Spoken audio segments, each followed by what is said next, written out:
All right, here's your third set of notes on Russia, where we start talking about citizens, society, and the state. And I like this pairing of pictures at the top. You see Putin talking to this young man in the upper right-hand corner, and then I don't know what he says to him, but he looks pretty, endeared to what Putin is telling him. And then as soon as Putin walks away from the child, the zoomed-in photo on the kid is kind of his response. So Putin is touching the lives of the youth in very scary and meaningful ways. When we want to start talking about the breakdown of the population in Russia, in the first set of notes we talked about some loose demographics in terms of, whether or not there are majority Russian or majority non-Russian states. So when we talk about cleavages in Russia, we can easily make the argument that probably the largest cleavage in Russia is nationality. And remember the history, right? That kind of the growing of the Russian empire, the interaction between Russians and the steppe people, Russia kind of expanding and contracting over time, and assimilating new individuals into, what geographically becomes the Soviet Union, and then what geographically becomes Russia. That you have a bunch of different groups who are, becoming included in or want to be excluded from the Russian Federation. So when we talk about the breakdown of the ethnic population, in the days of the USSR, just over 50% of the population was ethnically Russian. As things shifted today, now 80% of Russia's population is ethnically Russian, and most of the other minority groups live in some of the successor states to the Soviet Union that are not Russia. Sometimes in discussions of ethnicity, you'll hear people use two different words. You'll either hear people use Ruski or Rosiki. When people talk about Ruskis, they are talking about individuals who are ethnically Russian, and when you hear people talking about Rosikis, those are individuals who are part of the variety of ethnic backgrounds that make up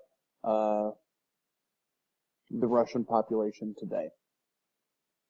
So like I said, 80% of the population is ethnically Russian, and then you can see the breakdown of some of the next largest groups. That the second largest population group, or the largest minority group in Russia, are Tatars. That's 3.8% of the population as of 2015. And that's the population in Russia that are ethnically Muslim.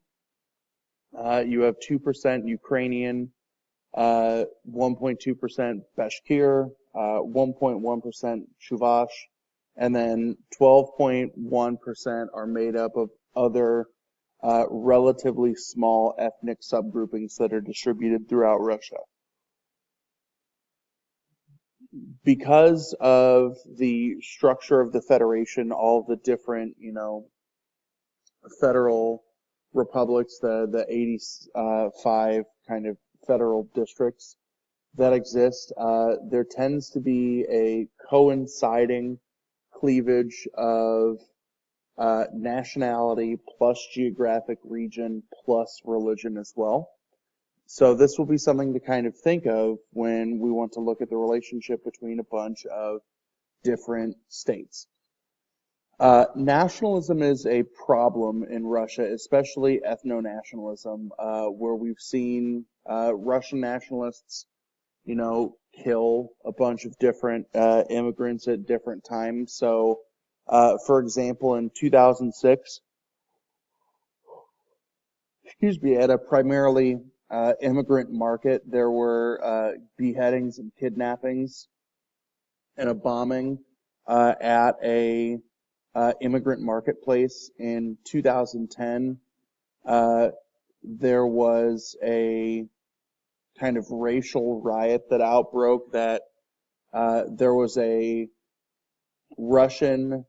ethnically Russian soccer fan who was shot by a man from the Caucasus region, which is the map that you see on this slide. And there was a riot after the shooting where people kind of marched to an area near Red Square, chanting "Russia for Russians" and chanting a variety of ethnic slurs. So anytime there's kind of a flashpoint of violence, that tends to turn into something racial at some point.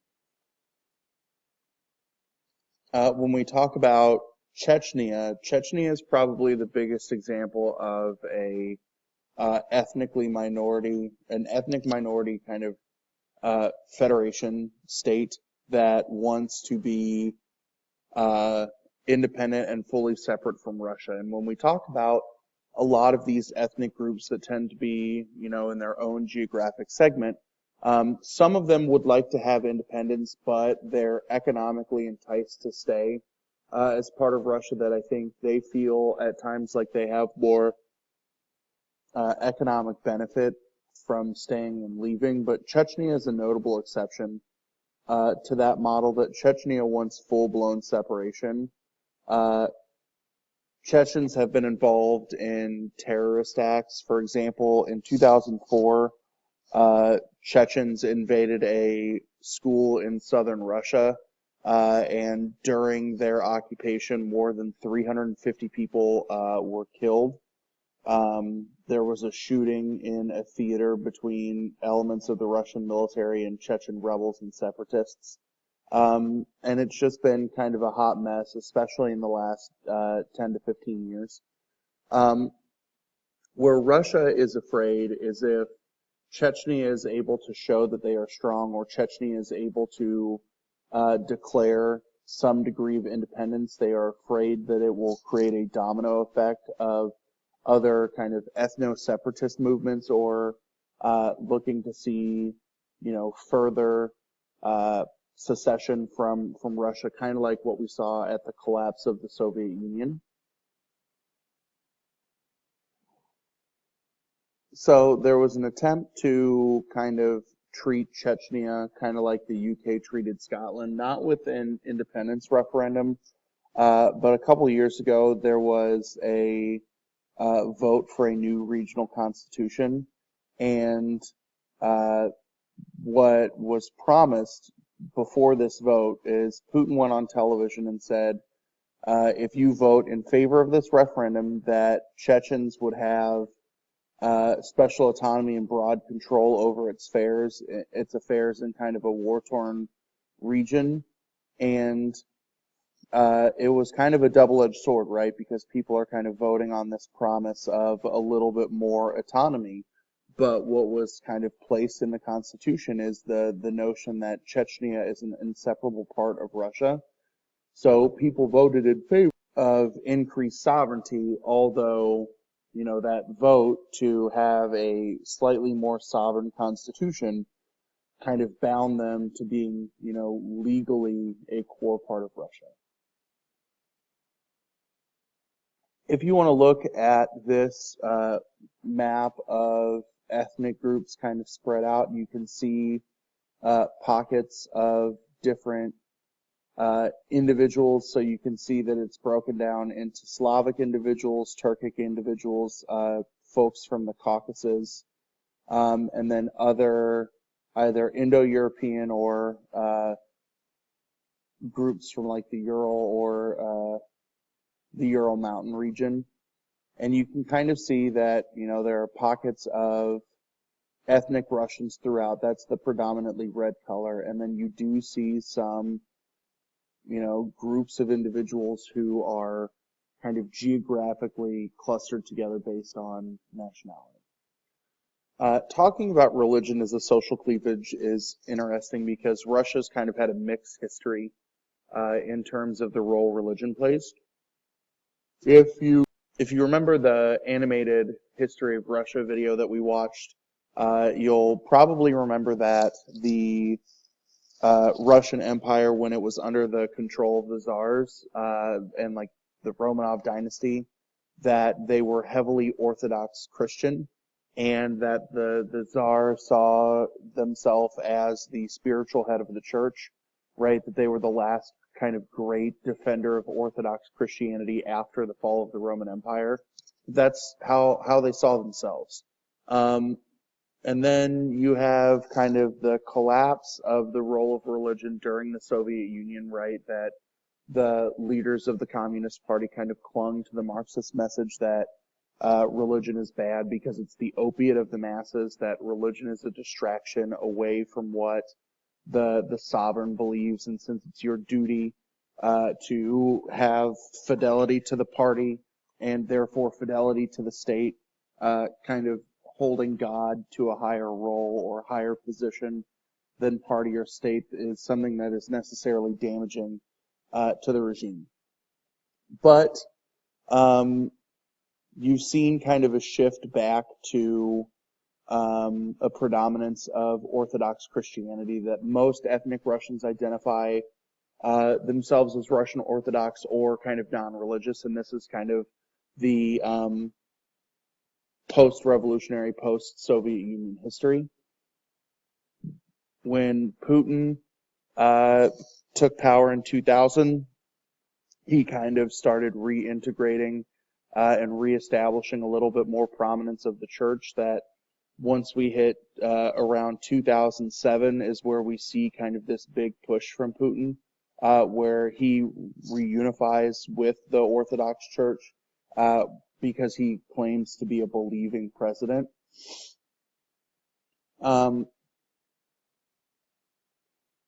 There are other religious groupings in Russia, and a lot of these, like I said on the previous two slides, are tied to ethnic identity. You're seeing pockets of Muslims, Catholics, Protestants, and Jews, and probably the growing religious minority religious group in Russia is Muslims. That Russia has more Muslims as part of their population than any other state in Europe besides Turkey. And this will be a little bit of an older number, right? It's not taking into account the influx of refugees from areas of the Muslim world throughout Europe. But for the most part, Russia has the second highest European Muslim population. The kind of expected growth from 2010 is 11.7% of the population to about 14.5% by 2030. And during that same 20-year period, Russia's non-Muslim population is expected to shrink by about 0.6% per year. So proportionally, they're going to kind of continue to grow compared to the to every other like ethnic Russian or ethnic minority groups in the state. You're also starting to see the reason for this shift is that there are more Muslim women in Russia having more children than ethnically Russian or any other religious group for three primary reasons. First, the marriage rate among the Muslim female population in Russia is comparatively higher than the rest of the population. The divorce rate is far lower, and then the abortion rate is lower comparing Muslims in Russia to any other group. So those factors are leading to, more stable marriages that are more fruitful in terms of the birth of children. There are some, Islamophobic and anti-Semitic movements in Russia that are growing, kind of tied to elements of white nationalism.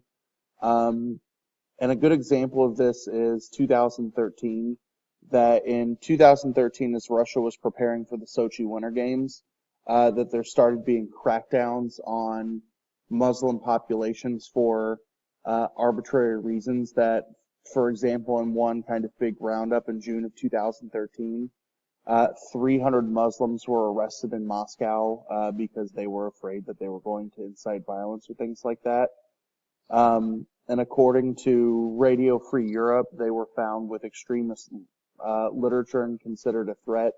And so the viability of that kind of threat argument has been highly questioned because, like we talked about in the institutions lecture, Russia is kind of good at establishing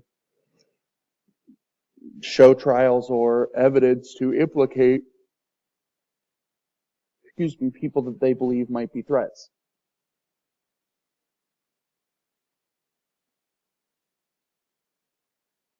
Other cleavages in Russia include things like social class, and this is probably a predictable one, given their kind of post-communist history. So you have something like, in Tsarist Russia before the Bolshevik Revolution, you had the nobility versus the peasantry. During the Soviet Union, right, the goal was to eliminate social class, but they did not have compulsory membership in the Communist Party, so there was a distinction between party and non-party members. There was also a distinction between kind of higher and lower echelons of the political party. So there were, elements that led to individuals being excluded from not having a tie to the party, which creates a functional class distinction. You're also now seeing kind of a rich-poor gap between a small middle class and a small wealthy class of oligarchs. And the reason why you have a relatively high lower class is that during the late Soviet period and the early post-Soviet period, things like that 1,300% inflation rate erased, everybody's savings and pensions.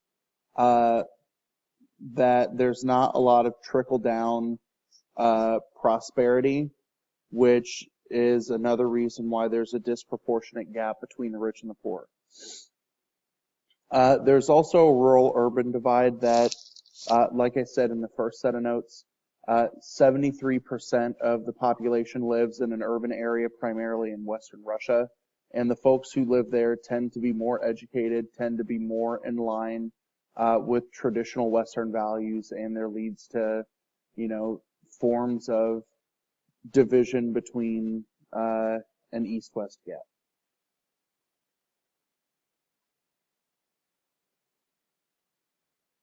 When we start to talk about the political culture of Russia, the reason why there is a trend of authoritarianism is because historically the people have allowed it. That when you talk about a historic political culture in Russia, there's always kind of been a desire for this charismatic, personalistic authority, right? That you had the czars, you had the one guy, the one gal, the one individual who kind of ruled with charisma.